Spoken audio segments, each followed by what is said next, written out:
लक्ष्मीच्या पावलांनी मालिकेच्या आजच्या भागात आपण बघणार आहोत. अद्वैत त्या पडलेल्या आजोबांना म्हणत असतो, "आजोबा ठीक आहात ना तुम्ही? काय झालं तर नाही ना तुम्हाला?" तेव्हा ते आजोबा म्हणतात, "अरे बाळा, तूच तर सावरलंस ना मला." सुकन्या म्हणत असते, "आजोबा, तुम्ही ठीक आहात ना? पेन किलर वगैरे देऊ का तुम्हाला?" आजोबा म्हणतात, "नको, मी ठीक आहे." "बरं, तुम्हाला कुठे सोडायचं आहे का?" तर आजोबा म्हणतात, "नको, मी जाईन स्वतः." आजोबा तिथून निघून जातात. आता सुकन्या अद्वैतला म्हणत असते, हे सगळं ना माझ्यामुळे झालं. बरं, ते जाऊ द्या, पण तुम्ही वेळेत आला आणि त्या आजोबांना सावरलंत. म्हातारी माणसं आहेत, त्यांना जरा जास्त सांभाळावं लागतं." सुकन्या अद्वैतचं कौतुक करत असते. ती म्हणत असते, "तुमच्या जागी जर मी असते तर मी सुद्धा हेच केलं असतं." असं ती अद्वैतचं कौतुक करत असते. परंतु अद्वैत तिचं बोलणं न ऐकता तिथून निघून जातो. सुकन्या म्हणते, "हा काय माणूस आहे? मी फक्त 2 शब्द त्यांचं कौतुक करत असते आणि हा काहीच न बोलता निघून गेला." आजकालची माणसं ना अशीच असतात. जाऊ दे, चल आपण प्रदक्षिणा घालूया, असं म्हणत ती आणि तिची मैत्रीण मंदिरात जातात. इकडे रोहिणी राहुलला म्हणत असते, "राहुल, गाडी फास्ट चालव. आपल्याला त्या वेड्या म्हाताऱ्याला शोधायचं आहे. त्याच्या हातात ती नंबर प्लेट आहे. ज्या गाडीनं कलाला उडवलं, ती नंबर प्लेट त्याच्या हातात आहे. ती नंबर प्लेट जर पोलिसांना सापडली तर पोलिसांना माझ्यापर्यंत पोचायला जास्त वेळ लागणार नाही." आता अद्वैत बाहेर येऊन आपला फोन बघत असतो. तेव्हा त्याला समजतं की हा फोन तर माझा नाही. या फोनवर बदामाचं वॉलपेपर आहे. तेव्हा अद्वैत आपल्या हातात असलेल्या घड्याळाला म्हणतो, "फाइंड माय फोन." तेव्हा ते अद्वैतच्या हातातलं घड्याळ त्याच्या फोनचं लोकेशन मंदिराजवळ दाखवत असतं. आता अद्वैत फोनचं लोकेशन ट्रेस करत करत मंदिराकडे जात असतो आणि बरोबर तो सुकन्यापाशी येऊन थांबतो. कारण अद्वैतचा फोन असतो तो सुकन्याच्या पर्समध्ये असतो. आता अद्वैतचं घड्याळ बरोबर तिथे लोकेशन दाखवत असतं. आता होतं काय, सुकन्या मंदिराची प्रदक्षिणा घालायला सुरुवात करते. तेव्हा त्या फोनमध्ये अद्वैतच्या ज्या घड्याळामध्ये लोकेशन दाखवत असतं ते अद्वैतपासून हळूहळू लांब जाताना दिसत असतं. त्यामुळे अद्वैत ते लोकेशन ट्रेस करत करत सुकन्याच्या पाठीमागे जात असतो. सुकन्या मंदिराची प्रदक्षिणा पूर्ण करत असते. तिच्या पाठोपाठ अद्वैत देखील मंदिराची प्रदक्षिणा पूर्ण करत असतो. दोघांचीही मंदिराची प्रदक्षिणा पूर्ण होते. आता सुकन्या घरी जायला निघत असते. तेवढ्यात अद्वैत तिचा हात पकडतो आणि दोघे एकमेकांकडे बघत असतात. तेव्हा सुकन्याची मैत्रीण त्या दोघांना बघते आणि अद्वैतला म्हणते, "ओ मिस्टर, हात का पकडलाय? हात सोडा तिचा." अद्वैत आता सुकन्याचा हात सोडतो आणि तिला म्हणतो, "माझा फोन द्या." तेव्हा सुकन्या आश्चर्याने त्याच्याकडे बघते आणि त्याला म्हणते, "काय? तुमचा फोन? मी कशाला घेईन तुमचा फोन?" अद्वैत म्हणतो, "हे बघा, माझा फोन तुमच्याजवळ आहे. माझ्या स्मार्टवॉचमध्ये त्याचं लोकेशन दाखवत आहे." सुकन्या म्हणते, "मी कशाला तुमचा फोन घेऊ? हे बघा, तुम्ही जास्त टेन्शन घेऊ नका."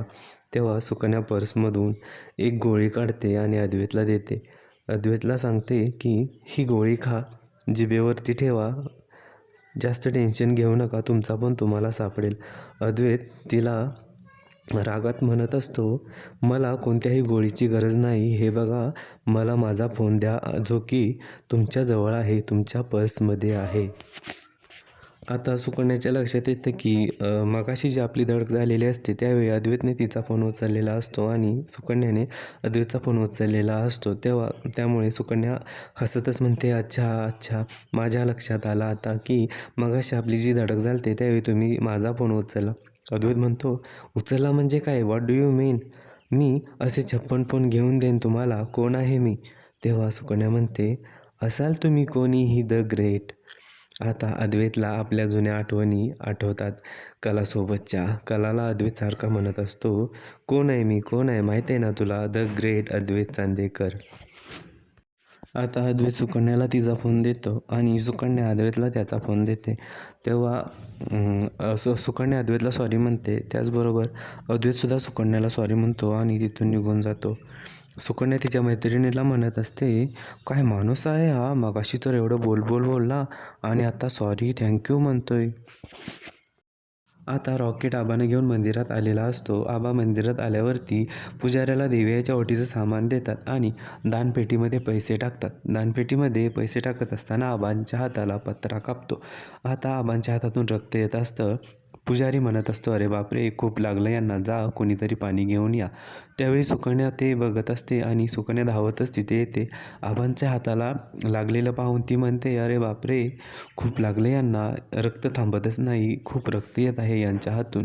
आणि ती विचार करत असते, आता आपल्याकडे तरी यांच्या हाताला पट्टी करण्याचं जे सामान आहे आता सध्या तर नाही आहे. ती विचार करते काय करावं आता. तेव्हा ती देवीच्या समोर असलेला जो हार असतो त्या हारातील एक पान काढते आणि ते पान आबांच्या हाताला गुंडाळते आणि त्या हाराचाच एक दोरा घेते आणि त्या दोऱ्याने ती घट्ट बांधते आणि आबांना सांगत असते, यामध्ये हळद आहे, आता लवकरच तुमची जखम बरी होईल आणि रक्तही थांबेल, तुम्ही काळजी करू नका.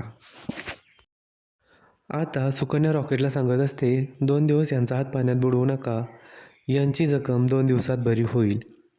आता आबा सुकन्याकडे बघत मनातल्या मनात म्हणत असतात, किती गुणी मुलगी आहे ही, मी अनोळखी असूनसुद्धा हिने माझ्यासाठी एवढं केलं. आजकाल लोक एकमेकांकडे बघून निघून जातात. आणि आबा सुकन्याला आशीर्वाद देतात. सुकन्याच्या डोक्यावर हात ठेवतात आणि म्हणतात, सुखी राहा मुली. आता उद्याच्या भागामध्ये आपण बघणार आहोत, सुकन्या अद्वैतच्या घरी इंटरव्ह्यूसाठी आलेली असते, परंतु तिला थोडा उशीर झालेला असतो. तेव्हा ती अद्वैतला म्हणत असते, थोडा उशीरच झालेला आहे मला. अद्वैत म्हणतो, थोडा नाही, अर्धा तास उशीर झालेला आहे, तुम्हाला इंटरव्ह्यू झालेत आता. तर उद्याच्या भागामध्ये अद्वैत आबांची सेवा करण्यासाठी जी नर्स अपॉइंट केलेली असते तिचं नाव अनाऊन्स करणार आहे. तर सुकन्याचा देखील इंटरव्ह्यू घेतलेला आहे. त्या मुलींमध्ये आता अद्वैत कोणाचं नाव घेणार हे आपल्याला उद्या समजणार आहे.